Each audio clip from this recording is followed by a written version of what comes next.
Olá, senhores, sejam muito bem-vindos a mais um vídeo no canal Coruja do Carvalho. E o vídeo de hoje é trazido a vocês através de uma doação de um usuário anônimo. Eis o que ele tem a dizer. Saudações, Coruja, e a todos os meus colegas espectadores do canal. Pô, não começou com olá, cara, tá atraindo movimento, hein? Espero que estejam todos bem. Estou mandando meu relato por dois motivos. Um, para servir de exemplo concreto das consequências de ignorar as red flags e tomar uma decisão de vida com base nos desejos emocionais e biológicos. E dois, para ter acesso a opiniões e análises externas sobre a situação, considerando que a mesma está me direcionando a um abismo onde já considerei todas as saídas possíveis, inclusive uma bem grave contra mim mesmo, que não vou citar por possíveis questões políticas do YouTube. Outro ponto que eu gostaria de abordar é que vou tentar prover todo o contexto necessário da forma mais enxuta possível. Então já adianto minhas desculpas se o meu relato ficar um pouco longo. Vamos lá.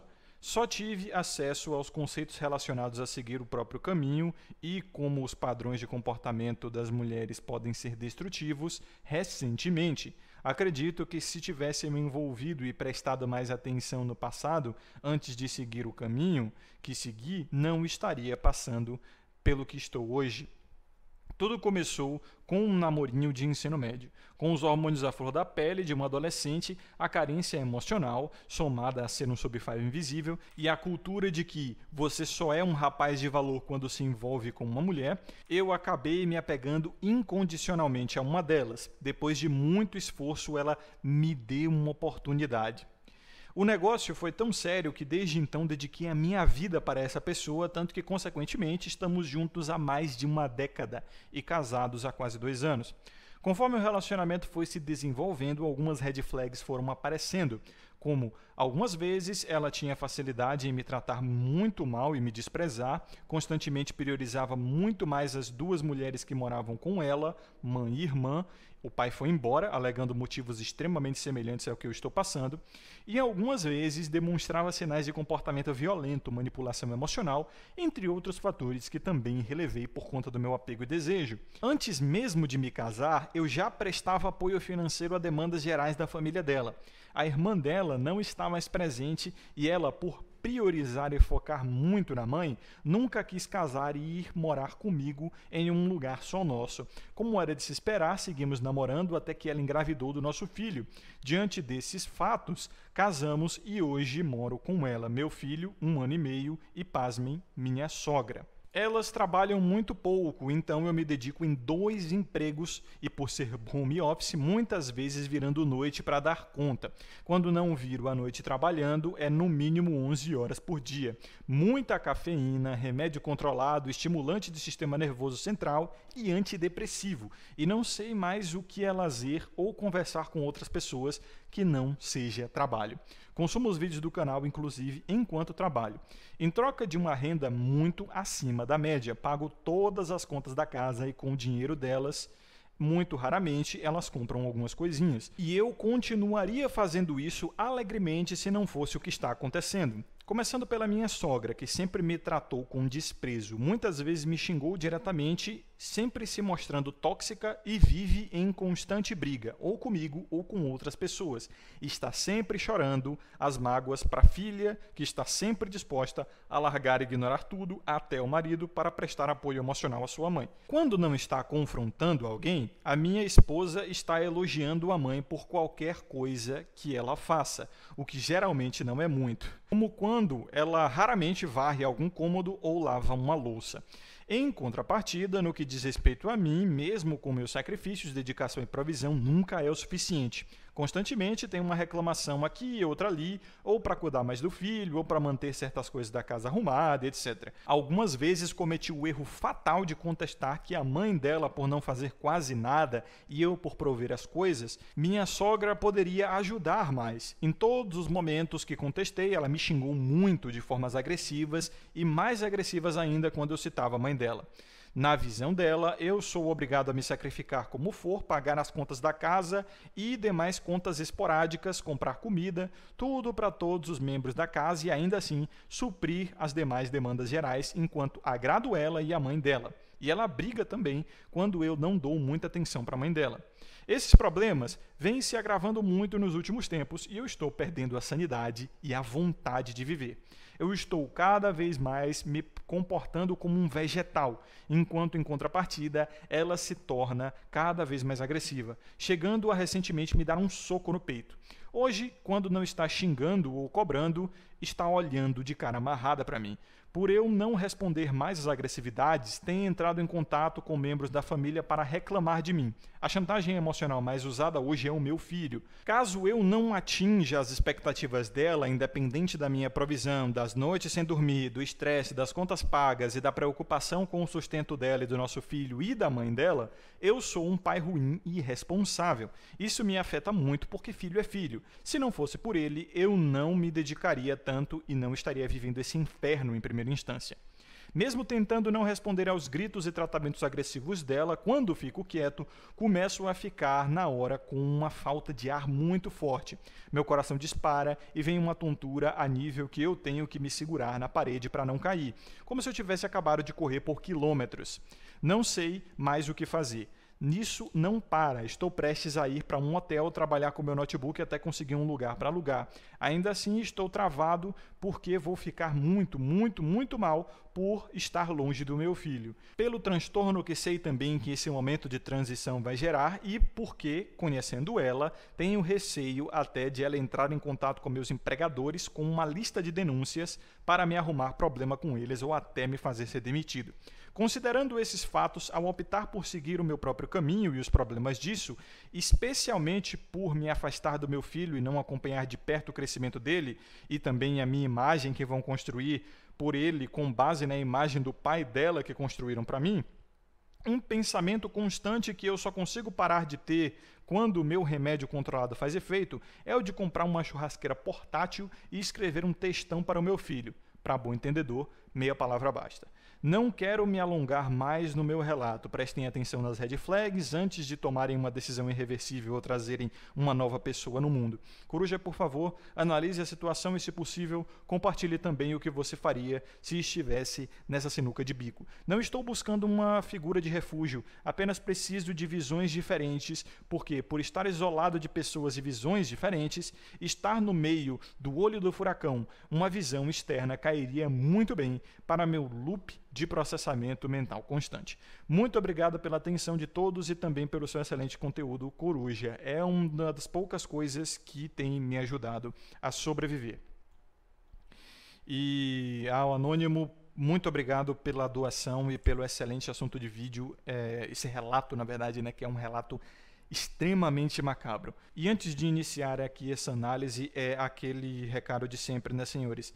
Se quiserem e puderem apoiar o conteúdo aí, vocês podem fazer uma doação ao canal ou se tornarem membros e podem ter aí acesso a conteúdos antecipados, a vídeos privados no canal, como vídeos que eu descartei, que eu não gostei, que eu não quero upar, que não passaram pela análise do YouTube, e aí eu tenho que refazer com outras palavras, né? Aí eu deixo essa versão descartada aqui no canal privada para membros.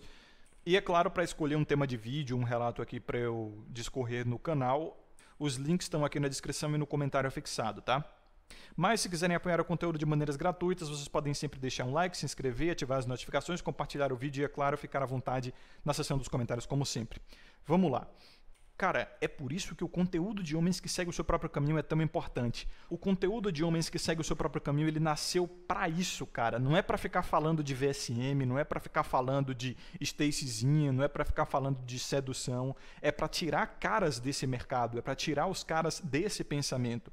É pra tirar os caras dessa matrix de relacionamento e sedução, entendeu? Até porque, vamos lá, vamos supor que o nosso anônimo aqui ele vai se abrir com um homem qualquer da vida dele. Tipo um amigo ou até um cara desconhecido que você encontra num bar para trocar uma ideia ou até o seu próprio pai. O que é que esses caras vão dizer? 90, 95, 99% das chances. Vão dizer, é assim mesmo, né?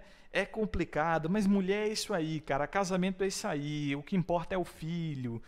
Não, eu também tenho problema com a minha em casa e tal. Os caras eles vão lamber ferida e vão fazer todo tipo de argumento de conformidade para justificar o sofrimento, né? na verdade, para perpetuar o sofrimento ou até mesmo para romantizar o sofrimento. Do tipo, ah, não, mas sem isso o homem ele não é responsável, é a sina de todo homem. É isso que faz um homem de verdade e tal. E esse tipo de argumento a gente encontra muito em ambientes tradicionais conservadores, que foi de onde o MGTOW surgiu e até saiu, né, em ambos os casos, porque o nascimento é um desvencilhamento da sua parte materna. Então aqui a gente tem uma perspectiva bem egoísta, mas é um egoísmo esclarecido, é um egoísmo racional. Esse relato aqui do Anônimo me lembra da entrevista do Raccoon com o tiozão, lembram? Cara, isso aí é 2018, 2017, tem aqui no YouTube, ainda no canal do tiozão, vou deixar aqui na descrição e no comentário fixado, muito bom. Eles fizeram uma live na época, né, e aí gerou um podcast, cara, excelente. Toda vez que o Raccoon aparece, ele distribui conhecimento extremamente profundo, né? E aí ele cita o caso de um cara que nos Estados Unidos, por conta das leis lá do estado onde ele vivia, né? Porque lá vocês sabem que os estados eles são muito mais independentes em relação à federação, e o estado ele meio que pode criar algumas das suas próprias leis. Por conta disso, esse homem ele estava recebendo tanto aumento de pensão, né, que ele tinha que pagar, que ele fez as contas e para ele continuar pagando a pensão ele ia ter que vender a casa que ele estava vivendo, isso ele já era solteiro, né, claro, e ele teria que morar no carro e trabalhar mais de 50 horas por semana. Então se liga no que é que esse cara fez, olha só que gênio. Ele simplesmente escreveu uma carta para os filhos dizendo: eu amo vocês, tá? Eu sempre fui um bom pai, eu sempre fiz o que eu pude, o que estava ao meu alcance para sustentar vocês. Não acreditem na imagem que vão pintar de mim para vocês, de que eu sou um filho da mãe, que abandonei vocês, um irresponsável, egoísta e tal.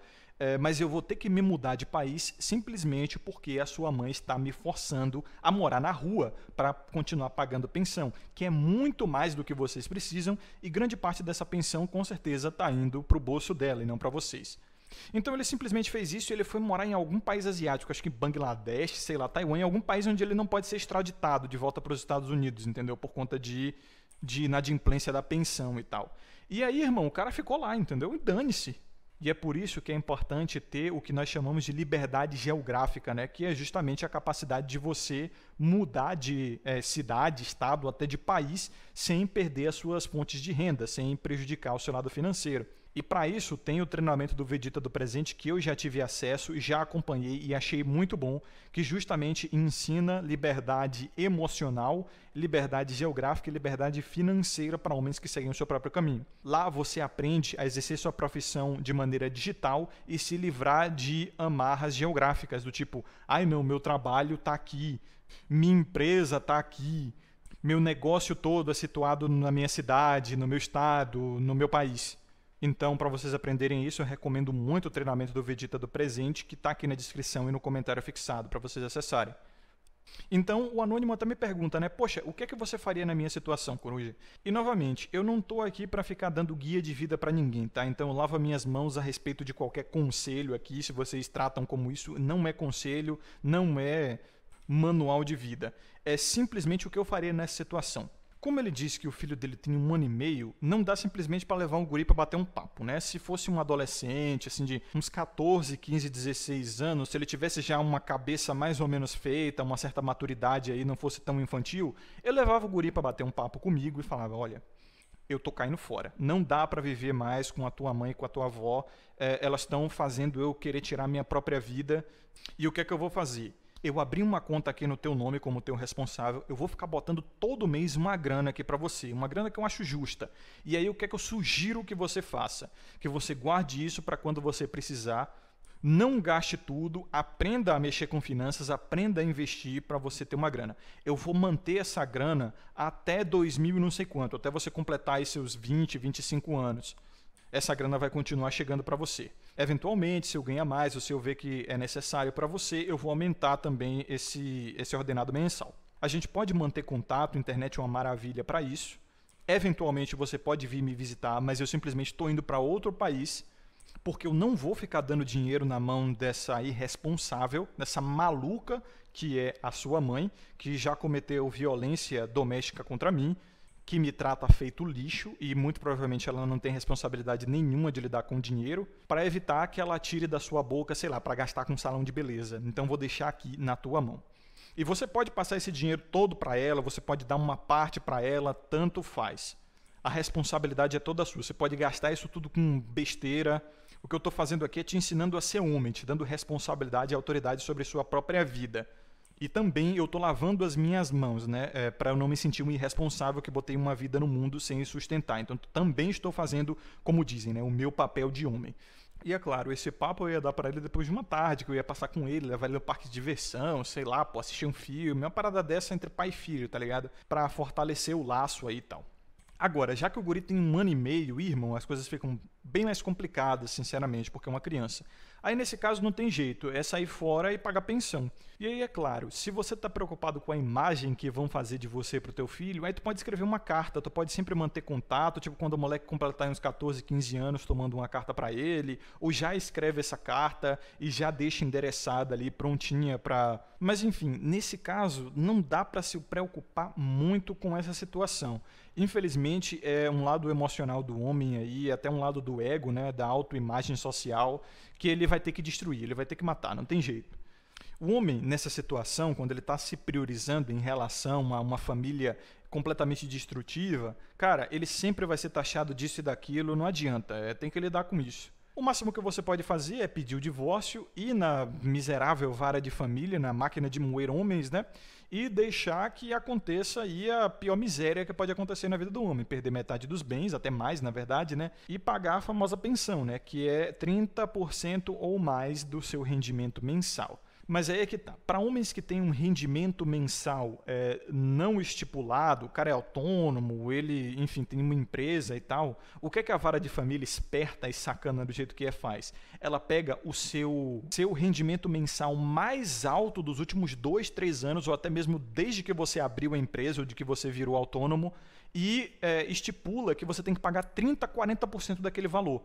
Não importa se tem mês que você tira mais e tira menos, não importa se você não está tirando mais tanto quanto aquilo, não importa, cara, eu já vi diversos casos assim, tem até relatos na internet, tem até programas de TV sobre isso. Aí o cara luta pra caramba com um advogado, perde sono, perde tempo, perde dia de trabalho pra ir em audiência, gasta maior grana pra tentar dizer que não, meu rendimento mensal não é esse, tem mês que eu ganho mais, tem mês que eu ganho menos, eu não ganho mais isso, etc, mas não tá nem aí. Tem até um relato que eu não me lembro onde que eu vi, dizendo o seguinte, que o argumento do juiz foi, se você tem a competência de ganhar tanto quanto você ganhou no seu melhor mês, então, se você não está ganhando isso, você não está dando o melhor de si.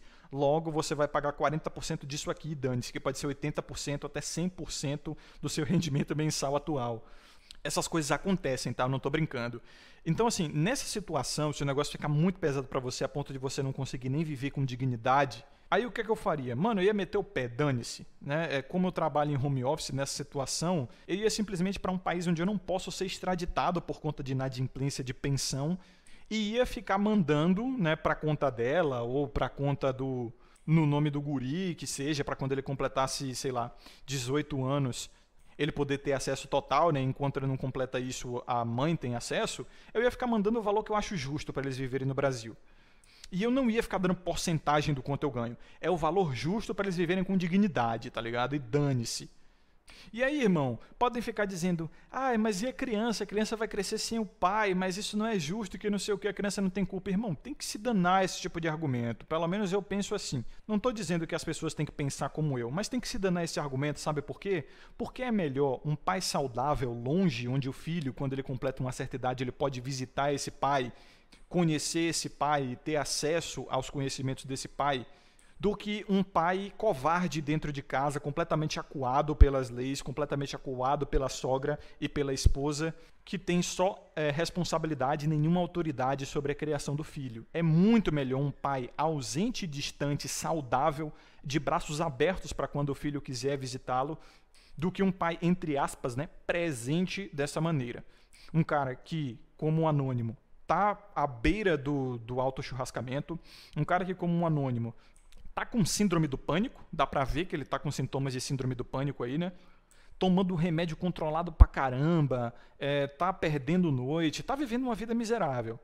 Você acha que um cara nessa situação emocional, nessa situação de saúde, ele consegue ser um bom pai? Convenhamos, né? Então eu digo que eu faria isso até porque eu acredito que o valor paterno ele está em ser distante, em ser conquistado. O pai ele não vem até você, você vai até o pai e você tem que provar valor para encontrar o seu pai. É por isso que o pai, antes, ele fazia rituais de passagem. Você tinha que provar o seu valor para estar com ele, para frequentar os ambientes que ele frequentava. Tipo, se seu pai era ferreiro, você simplesmente não ia ali. E aí, pai, deixa eu ver como é que você trabalha. Não, irmão, tem que mostrar talento, tem que mostrar interesse. Tu tem que provar que tu tem jeito pro ofício, tá ligado? O mesmo até uma situação divina, né? O Pai Eterno, que seria Deus. Deus não vem até você. Você vai até Deus. E como é que você vai até Deus? Oração, meditação, toda aquela questão do gnosticismo, da espiritualidade, etc, né? Então tá aí, é isso que eu faria. Essa situação é uma situação que muitos, tá? Talvez até a maioria dos homens casados estão passando. Muitos deles não reclamam porque eles não têm espaço para reclamar sobre isso. Eles acham que reclamar sobre isso é alguma fraqueza ou algo detestável por parte do homem. Eles não têm legitimidade para falar, né?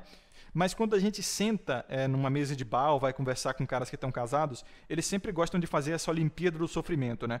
Romantizando o fato das esposas dele serem horríveis, de não gostarem mais dele, até de traírem eles, de xingarem eles e tal. E falam isso com um bom humor, com um sorriso no rosto muitas vezes. Mas você sabe que, sendo você, né, são, aquilo é uma vida desgraçada, uma vida de cão. Mas como bons provedores e protetores, como boas formigas operárias, né, a natureza imputou aos homens meio que um sistema de recompensa por estar se ferrando. Porque o sacrifício acontece assim, né? Você tem que gostar de estar se ferrando em prol de pessoas a quais você está apaixonado. Então, assim, é por isso que eu digo, você ama seu filho? Eu entendo, mas você está apaixonado pelo seu filho? Tem isso aí, né? Porque paixão, ela não é só uma coisa sexual, né? Obviamente, é uma patologia, como o nome sugere, né? Uma doença. Então o amor ele se prova, é por isso que existem provas de amor, como chamam, né? Amor é atitude. O amor ele precisa ser provado porque amor é realmente uma coisa que se faz e não que se sente. Já paixão não se faz, não existem provas de paixão. Paixão é um estado emocional, mera e simplesmente é uma doença.